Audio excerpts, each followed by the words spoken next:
sickest podcast. Tune in for the audio, or you can even watch back. Giving players all the props, or put them on blast. We don't give no hot takes, only talk facts. We're giving all our devotion, riding high on this wave of emotion. Going all out, yeah, cause this is our time. No, ain't no stopping us till we reach the finish line. All in, we came here to win. We're gonna give everything. S-I-C-K on the run. S-I-C-K, sick. On fire, we're ready to fight. We'll bring the house down tonight. S-I-C-K on the run. S-I-C-K, sick. Playing on the car ride, play it when you lounge. X and O, you know that we can hold it down. Shout out to my man Sammy, got it off the ground. And to all the listeners tuned in right now. Got debates, analysis, and speculation. This is sports talk for the new generation. You know where to find us, got a reputation. Sick podcast, your #1 sports destination. We're giving all our devotion, riding high on this wave of emotion. Going all out, yeah, cause this is our time. No, ain't no stopping us till we reach the finish line. All in, we came here to win. We're gonna give everything. S-I-C-K on the run. S-I-C-K, sick. On fire, we're ready to fight. We'll bring the house down tonight. S-I-C-K on the run. S-I-C-K, sick. S-I-C-K, it's the sickest podcast. Tune in for the audio, or you can even watch back. Giving players all the props, or put them on blast. We don't give no hot takes, only talk back. S-I-C-K, S-I-C-K, S-I-C-K, S-I-C-K, S-I-C-K, S-I-C-K, S-I-C-K. All in, we came here to win. We're gonna give everything. S-I-C-K on the run. S-I-C-K, sick.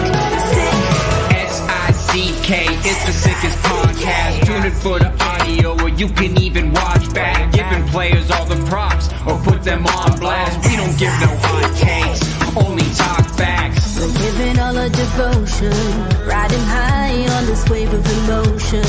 Going all out, yeah, cause this is our time. No, ain't no stopping us till we reach the finish line. All in, we came here to win. We're gonna give everything.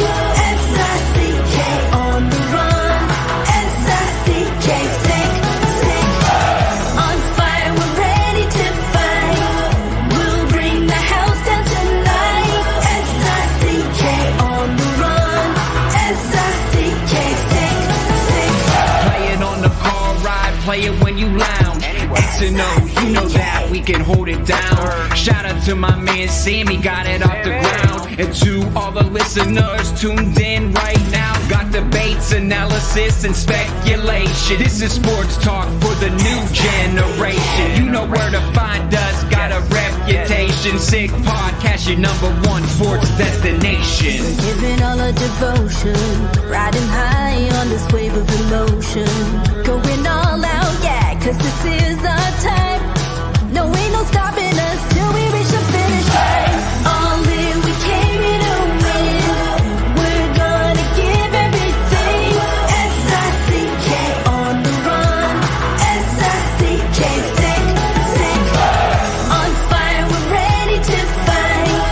We'll bring the house down tonight. S-I-C-K on the run. S-I-C-K, sick. S-I-C-K, it's the sickest podcast. Tune in for the audio, or you can even watch back. Giving players all the props, or put them on blast. We don't give no hot takes, only talk back. S-I-C-K, S-I-C-K, S-I-C-K, S-I-C-K, S-I-C-K. Turn up your volume. Because you're about to listen to The Sick Podcast. With Tony Marinaro. 55 seconds left in the penalty, a minute and 27 seconds left in regulation time. Boston 4, Montreal 3. Lafleur coming out rather gingerly on the right side. He gives it into Lemaire, back to Lafleur. The sickest Montreal Canadiens podcast. You're in the ball! Sports entertainment like no other. Rejoint, on lui fait perdre la rondelle, une passe devant. Et c'est le dégagement, et ce sera la victoire des Canadiens. Coupe Stanley pour les Canadiens. Leur 23e de l'histoire. You found the dogs! John, you found the dogs! He found the dogs! And all together, they worked a young team to the top. And now, a 24th Stanley Cup banner will hang from the rafters of the famous Forum in Montreal. The Canadiens win the Stanley Cup! Brought to you by Energy Transportation Group. Driven to be different. La Vida TV. It's gonna be sick. Matt Ohayon here in on this Friday on the Sick Podcast. So we are continuing to go with the summer schedule. So just to let you know, full transparency, it is actually Wednesday afternoon. So listen, to get the best quality content to you, we got to work around our guest schedules, but we also got to work around mine and Tony's schedules, because Tony and I, by the time you're listening to this on Friday night at 10 p.m., I will be out of town. Tony will be out of town. So that is the reason why we are pre-taping the Friday edition this week. All right. The Sick Podcast is brought to you by Energy Transportation Group. They've been named by the Financial Times as one of America's fastest growing companies in 2023 and have been recognized by the Globe and Mail as a top growing Canadian company for 2 years in a row. They work with some of the biggest Fortune 500 companies, providing end-to-end logistics services. Join a winning team and check out Energy's career page for more available opportunities. Also brought to you by Playground. They have over 600 machines, poker tournaments, and Playground casino games, daily promotions, and unmatched customer service. Why go anywhere else? Located just over the Mercier Bridge, only minutes away from downtown Montreal. We are also brought to you by La Bittt at Tibi. Brewed in Quebec and a winner of dozen international awards, La Bittt at Tibi offers quality microbrewery beers made with premium ingredients for everyone's taste. La Bittt at Tibi, embrace your true nature. And, of course, by Murphy Clinic. Murphy Clinic is an aesthetic clinic specializing in medical aesthetic care. They offer permanent laser hair removal, as well as a wide range of treatments for skin problems, such as acne, rosacea, fine lines, and more.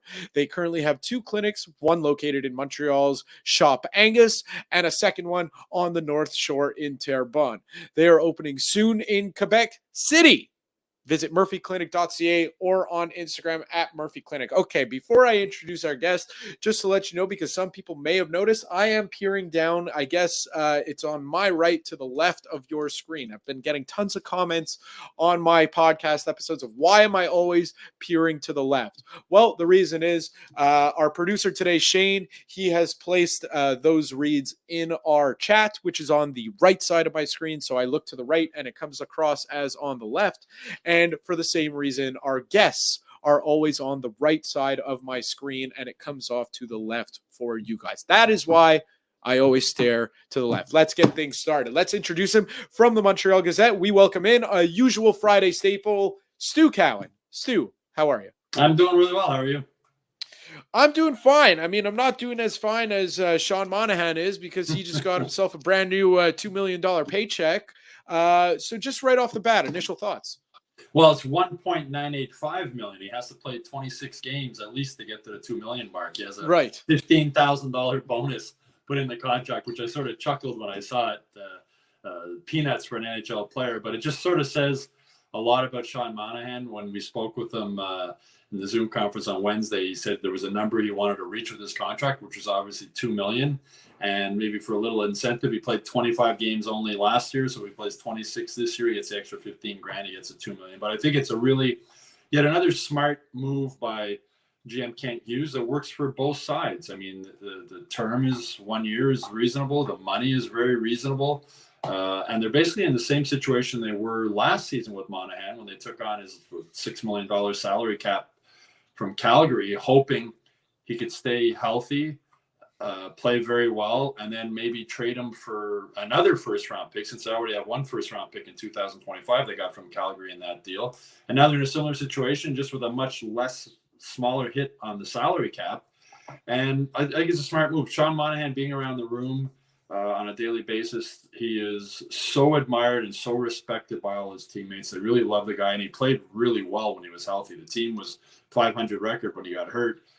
Fell apart after that, obviously not just because of him. They had a lot of injuries down the road, but they really, really missed him when he was gone. A lot of guys missed him. He was just on a team with so many young players. He's such a veteran, respected player on and off the ice. And I wrote a column the other day saying, the game he played in Calgary with that broken foot, he played 3 or 4 games on a broken foot, which ended up really costing him that he played through it. But he played on a line with Juraj Slafkovsky and Josh Anderson. And Slafkovsky had a really good game, scored on the first shift. The Canadiens beat the Flames. And after the game, I was talking to Slafkovsky, and he was raving about how much he enjoyed playing with Monahan because he has an ability to slow the game down for him. And for those Canadiens fans who watched Slafkovsky last season, the game was moving too quick for him. It was pretty obvious the NHL game was quick. And Monahan, just the way he can control play and slow things down, it really helps Slafkovsky. And you wonder how much better Slafkovsky might have been if Monahan had stayed healthy and been around him all season. So there's many reasons why it makes sense for me for them to make this deal. Monahan said he's been training, skating 2 or 3 times a week already. He said he hasn't felt this healthy in 4 or 5 years. But he does have a long history of injuries. He tore his groin also while trying to play on that broken foot. He's had surgery on both hips. He's had wrist surgery. He's had 2 hernia surgeries. He's 28, but his body's a lot older. But if he stays healthy, it's going to be a real bargain. And if he gets hurt again, he gets hurt, and it's $2 million. It's not the end of the world.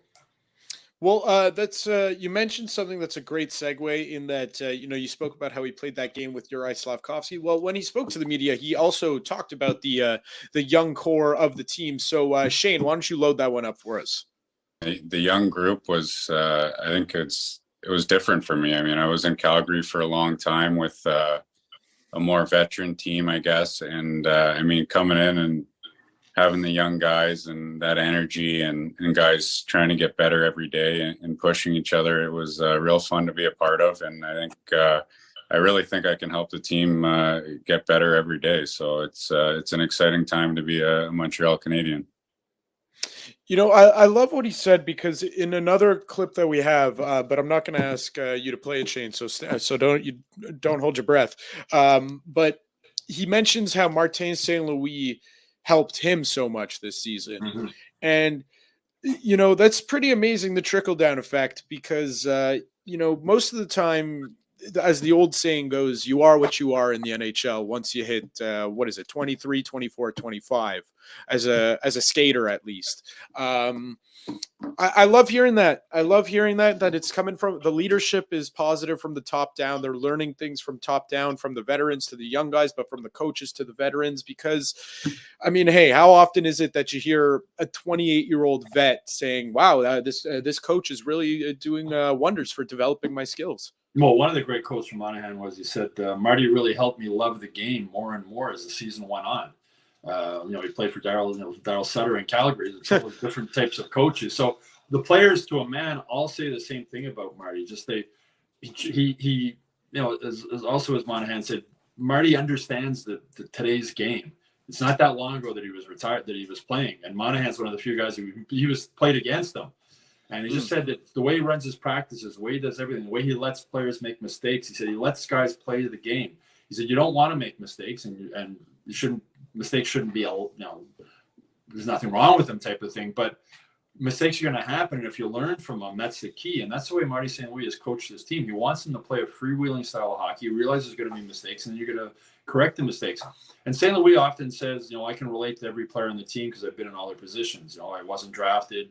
I know what that's like. I was a 4th liner. I was placed on waivers. I was a 3rd liner, 2nd liner, 1st liner, scoring champion, Hall of Famer.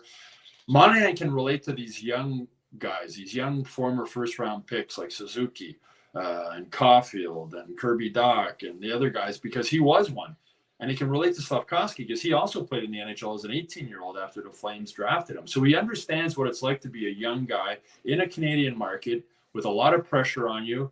And that's a really key thing to have, I think, on this young Canadians team. And a guy who's just so respected by his players, and he can still play. When he's healthy, he can still play. We saw it last season. He's an effective player. He's only 28. I mentioned all the injuries he had before.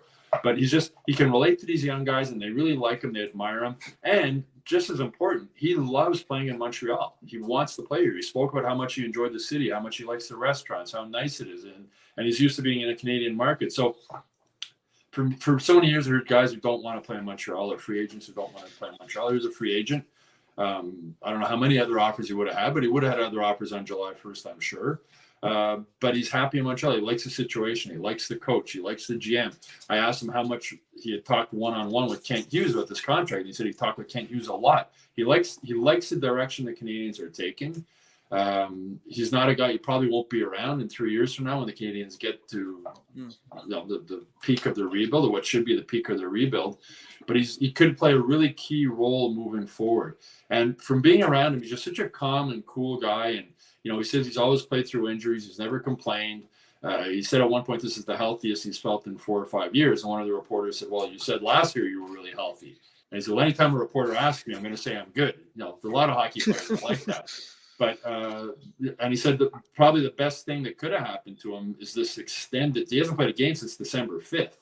So by the time he's back and season starts next year, it's going to be 10 months since he's played a game. And that's probably something his body really needed, just to not be playing games and settle down. And hopefully for him, and hopefully the Canadians, he can stay healthy, because he's the kind of guy you want to see do well. He can, just comes across as a really good guy. And as I said, his teammates love him. Good player, really smart, high hockey IQ. And as I said, I think the young guys can really learn a lot from him. And they learned some last year, but not as much, obviously, because he only played 25 games. Yeah, and the crazy thing about this is I'm thinking to myself as I'm on the metro on my way home from work today. I'm thinking like, man, Sean Monahan, he's I don't know how he's going to do, because he's getting up there in age and his body's breaking down. He's had about 800 surgeries done on himself. And then, you said it yourself. And before we jumped on this podcast, I looked it up. The guy's only 28. It feels like he's been around the block forever. I mean, as a 10-year vet when he's 28 years old, it's pretty amazing. Not a lot of guys playing the NHL at 18, and he's one of them. So he's been around a long time. And hopefully for him and Brendan Gallagher, and there was changes made to the Canadiens training staff. Hopefully moving forward, Sean Monahan doesn't try to play again on a broken foot. Or if he feels a tweak in the groin, he's honest with himself and honest with the training staff, and maybe miss a game or two, because that decision to play on the broken foot last year really backfired on him and the Canadians. I understand why he played the game in Calgary on the broken foot. He spent 10 years there. He had that game marked on his calendar from the day he first signed with the Canadians. He really wanted to play there. But why they let him play 2 more games after that on the broken foot, which then compensating for the broken foot led to the torn groin, which led to surgery. It was just a mess. So hopefully he's learned, and other players in the Canadians have learned, and whoever they bring in the new training staff learns that when these guys are hurt, you got to shut them down for a little while for the greater good moving forward. Well, especially with the season that the Canadians were going to have, right? I mean, that was really the most puzzling part. Like, I get it. If you're in March and you're 4 points out of a playoff spot and, you're gunning for that playoff spot, sure, take that risk. But man, like it was really puzzling, just like really unnecessary risk by the training staff. So you're right. It's the training staff gets a lot of the heat, but I think there's a lot of the doctors and medical staff, everything. Graham Lineban and those guys are the guys right there, but I'm sure there's other doctors, medical staff that have a say also. And the players lie to the training staff a lot of the times too. I mean, Brendan Gallagher's admitted that, and Sean Monahan basically admitted that. Right. But the players need to be more honest with themselves also. And especially as they get a little older. When Monahan had the broken foot, the Habs were playing really well. They were surprising people. They were right around 500 at the time. So he wanted to stay in the lineup. I'm sure the Canes wanted him to stay in the lineup also. But, when Shea Weber played on that broken foot a few years ago, that led to his downfall. Kent Hughes, I think it was Hughes or Gordon said at the postseason news conference that a lot of guys, including Marty St. had played with that kind of broken foot. But again, for a guy with so many injuries and then compensating and then hurting the groin, it's just, just moving forward, I hope that Sean Monahan has learned to be more honest with himself and more honest with the trainers if or when he feels a tweak here or there. You know what? I think he will, considering, his medical history. Like we said, both hips, he's had surgery on. He broke his foot. He had this. He had that. Torn groin. He's just about had everything and anything done surgery wise on the lower body. Mm-hmm. And you know what? With that kind of medical history, one more 20 game season where he gets hurt and then he plays through it for a couple games and then he misses the rest, that could be it for his NHL career. So hopefully he takes a lesson from that. Well, and as he said, and it's true, it's going to be 10 months between games by the time the season starts up again for him, a little less when training camps, only 9 months before he plays a game, and that's going to be very rare, if ever, hockey players who make the NHL ever go that long without playing. I remember when Cole Caulfield got hurt and he had a shoulder surgery, and I said, "What's the longest you've ever gone without playing hockey or skating?" And he said, "Like probably 3 days." Yeah, so it's so these guys live at the rink. So again, his body will be well rested. The injury he had last season, the broken foot's nothing you can do to prevent having a broken foot. You take a shot off the foot, it's bad luck, but the groin injury could have been prevented. So let's throw up that clip of Bob Hartley spoke Wednesday morning on BPM Sport about Sean Monahan, his former coach. Tantôt, je lui ai texté, puis il m'a dit, Bob, je vais te rappeler plus tard, et je m'en vais sur la glace. Fait que ça, c'est une excellente nouvelle. Donc, c'est certain que Sean Monahan se doit d'être en santé, puis surtout, s'il est capable d'aller chercher cette santé-là, capable de patiner, donne-lui 2 bons ailiers, il distribue la rondelle aussi bien du côté gauche que du côté droit, il est responsable en défensive, c'est un excellent joueur d'équipe. Donc, pour moi, j'avais applaudi l'acquisition de Sean Monahan avec le CH, et pour aujourd'hui, je suis encore plus content, puis surtout, s'il est en santé, puis, si le Canadien l'a signé à une certaine position, je pense que, Kent Hughes a vérifié avec le personnel médical et puis, on lui a dit, Sean Monahan devrait être fonctionnel pour la saison. So, couple things in there. The one thing that I love the most is, again, you've mentioned it. He's only 28 years old. He was really, really good before he had to unfortunately miss the rest of the season. And Bob Hartley said it, himself, like, give him 2 good wingers and he could still play the game. I mean, I feel like a lot of people are forgetting that he's a 28-year-old guy. By next year's trade deadline, he'll be 29 because he's born in October. So, this is a guy that it's really an interesting position for the Canadians because, listen, I don't think anyone's expecting them to be making a push for the playoffs, but I think a lot of people are expecting them to be better than they were last year. And you said it, you could get a piece for him at the deadline, but hey, who knows? Maybe best case scenario, they're in the hunt for a playoff spot and they keep him on the roster. And even double up the good news. He's also back on the line with Juraj Slavkovsky, who, like you said, was singing his praises all season. The other thing Hartley said, there's a great team player, and they're building a real team here. There's a bond on this team. There's a brotherhood. This locker room, you see it when you're around the team. They like each other, they get along well, they're young guys, and as I mentioned, they all really look up to Monahan. And I go back to that line with Slavkovsky and Josh Anderson and Monahan. That's not a bad line. And the other thing that now Monahan gives them that depth down center. They have 5 centermen right now. It also gives Marty St the option if he wants to put Kirby Doc back on that line with Suzuki and Caulfield, which worked really well when they tried him last season. I don't know if they see Doc's future as a centerman, but just to have that flexibility to move them and maybe put them on that line if they think that's going to work. And the same with Monahan. Monahan can play center, he can play wing. But I think if I'm Marty St. Louis or I'm Kent Hughes, I'd like to see Sean Monahan playing with Juraj Slavkovsky and whoever the other winger is, whether it's Josh Anderson. I think that at least to start the season, probably the third line, I would say. I think it would take a lot of pressure off Slavkovsky and not only playing on the ice with Monahan, but sitting on the bench with him afterwards and talking to him at practice and just be almost like having another coach there with him. And as I said, last year it was obvious the NHL game was just moving too quick for Slavkovsky and he couldn't keep up, and he could either physically or thinking the game. And Sean Monahan thinks the game so well, and he'll be able to, as the Slavkovsky said after that game in Calgary, he was able to slow the game down for Uri, and I think that's a really key thing for him moving forward. when he comes back, it's going to be a long time since he played also after having that knee injury. He'll be chomping at the bit. So that's one of the things I'm looking forward to seeing at training camp, is if Marty St. Louis puts Slafkovsky back with Monahan. You know what? That's another name I'm interested to see coming back as well. Because we were all kind of clamoring for it. I don't think it happened maybe once or twice where he was a healthy scratch just to get watch the game from a different perspective, which, I actually do buy that it does help to get a different perspective. When you're in it, you're kind of stuck in those same patterns and you don't have really anything to break that. So, hey, why don't you take this one from the press box? Listen, that much time up in the press box can do a player some good. And let us not forget, there's countless examples of 18-year-olds heading into the NHL their first year and then becoming superstars. Most notably, there's the Joe Thornton because of the size aspect. That's the comparison.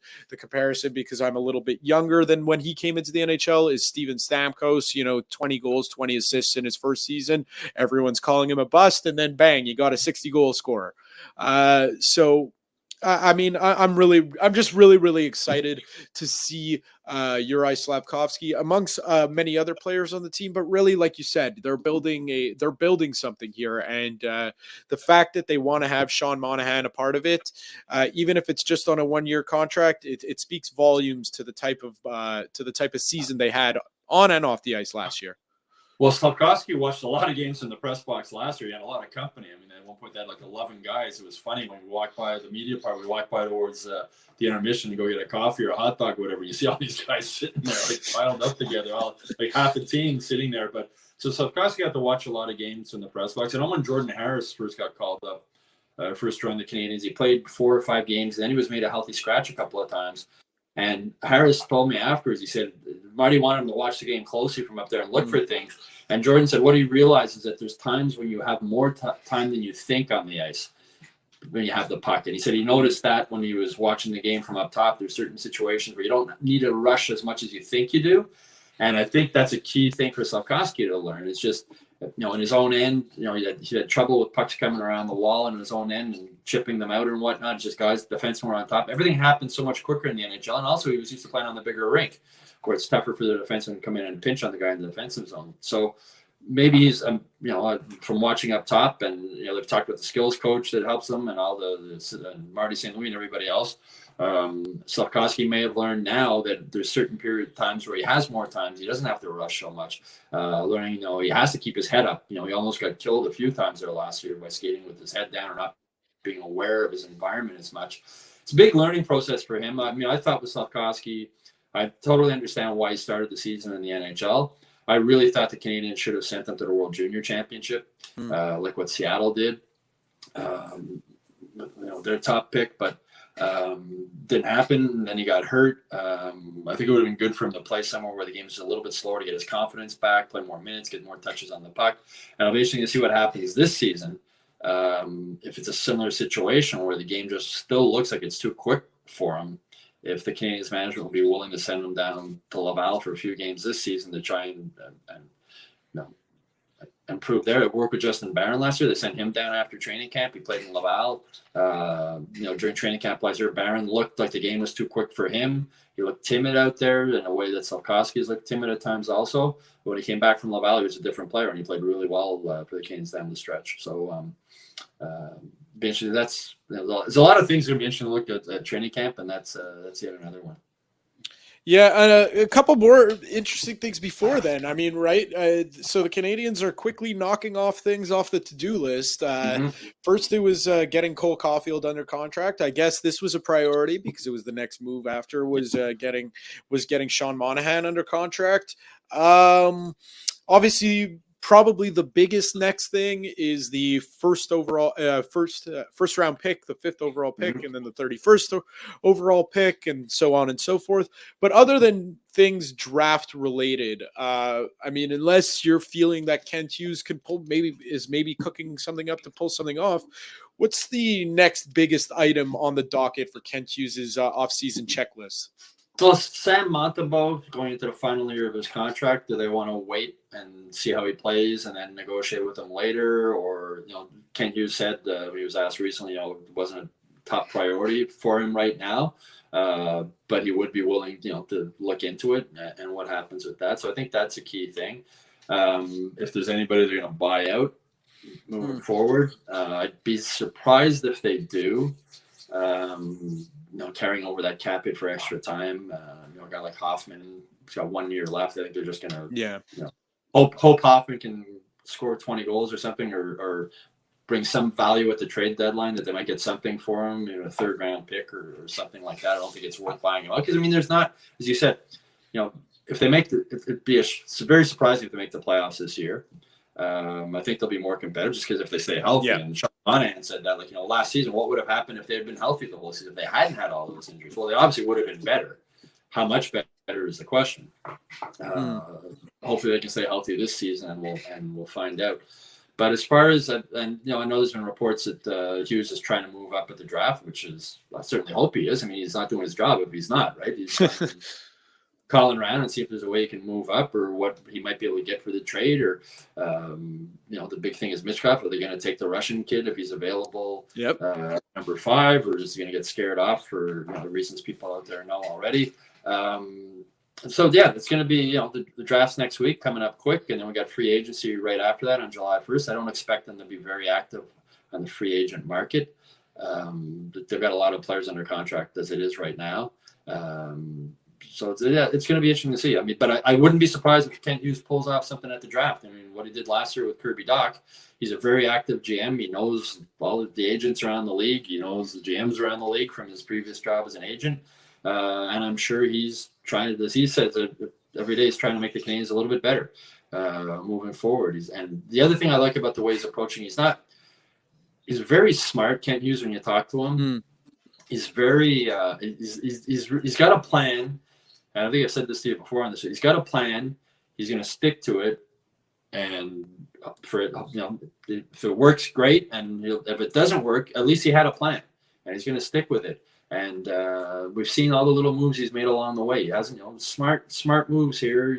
Smart move signing Monahan. Smart, Pizzetta guy. You want to pick him up. You don't want Jack guy having to fight all the time next season, or whether you want another sort of rugged guy there, another good team player, a guy who fits in well, a guy who won't complain if he's a healthy scratch. So just little bit by bit by bit. He's building the team he wants to have, and now he's got Suzuki and Caulfield, the 2 key guys moving forward, locked up long term for contracts. At reasonable rates. And as I said, Ken Hughes has really impressed me with the way he's done things ever since he took over. It's like adults are running the room now. And he doesn't let his emotions get in the way of any of the decisions he makes. He's very honest with the players. He's very straightforward with the players. And I think they really, really appreciate that, like anybody does from their boss. You just want your boss to be honest with you and upfront with you. And he did that with Jeff Petrie. When Petrie wanted to be traded, he basically said, we're going to try and trade him. He doesn't want to be here, but we're not going to give him up for nothing. And if I don't get a trade that we like, he has a contract and he's going to have to honor it. And then he made the trade for Mike Matheson. And what a great trade that's looking at right now. Just by not rushing, not panicking, not making things personal. As I've said, Marc Bergevin, his biggest downfall, I thought, was he made everything personal, whether it was the players, the media, everything got personal with him. He couldn't separate the business from the personal, and Kent Hughes is very, very good at doing that. You know what? This is a podcast topic for a different day, maybe even a different year, probably a different year. It's really easy to be like, these are smart moves because they are smart moves. They're low risk. They're low risk moves that he can make. And if things blow up in his face, like the Canadiens, end up 5th to last by the time the next trade deadline rolls around, well, hey, you're going to get something for Sean Monahan. You're going to get something for this UFA, that UFA, and whatnot. What I'm interested to see is, like, really when the chips are down, show me the smart moves when the Canadiens are in the push. Like, that's when it gets fun. But I feel like we're a couple of years away from that at least. Well, most trade, GMs, when trades are made, both GMs think they're doing a good trade. We'll look at what happened with Calgary last year with the Huberdeau trade. And at the time of the trade with Tkachuk, I said, man, Calgary got a ton. Like, I can't believe how much Calgary got for Tkachuk. And now everybody's saying, that was a horrible trade. And, Huberdeau didn't play well in Calgary. We'll give it some time. We'll see how Huberdeau does next season with a new coach in Calgary. But, every trade, 5 years from now, you can judge them properly, or 3 years from now, you can judge them properly. But just smart, like everything Kent Hughes does makes sense. It just makes sense. Like, it makes sense to bring Sean Monahan back in 1 year at $2 million. It wouldn't make sense to bring him back at 2 years at $3 million, exactly. Or bring him back at 1 year or $5 million. But it makes sense. What he does, just the moves he makes sense. You can debate whether you think you give a guy too much or too little, but if you look at it from his perspective and how he's trying to build the team, they make sense.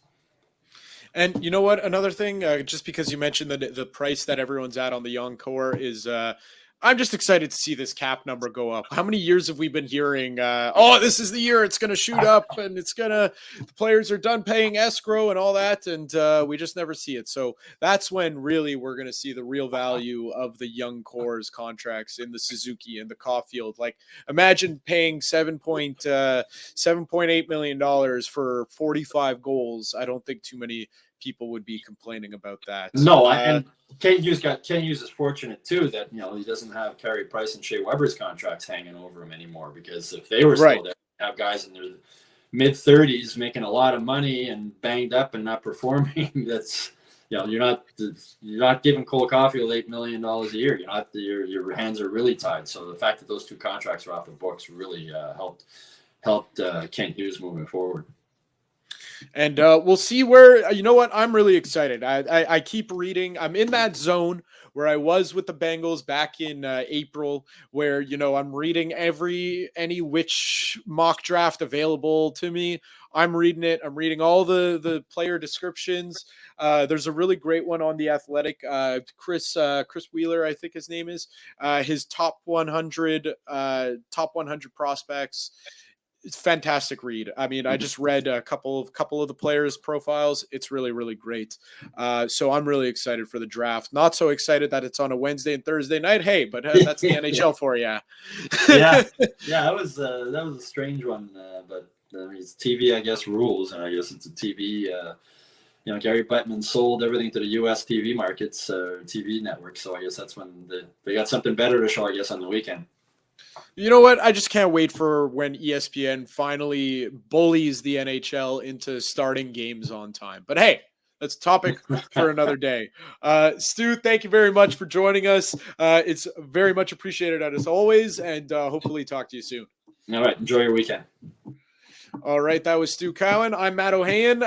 Again, we are pre-recorded this on a Wednesday, so by the time you're listening to this, I will be neck deep in a Subtronic set at Escapade Music Festival in Ottawa. So if by some chance after Friday night you're an Escapade festivaler and you listen to this after your Friday night there, come say hi. Find me on a Saturday and Sunday. Anyways, thank you very much for listening. That's it for me. Tony's back on Monday. And that's a wrap. Hope you don't miss us too much until next time. Follow the Sick Podcast with Tony Marinaro on YouTube, Instagram, Facebook, Google Play, and Apple Podcasts. The Sick Podcast is brought to you by Energy Transportation Group, driven to be different. LaVita.tv. Embrace your true nature. And Playground, your premier gaming destination.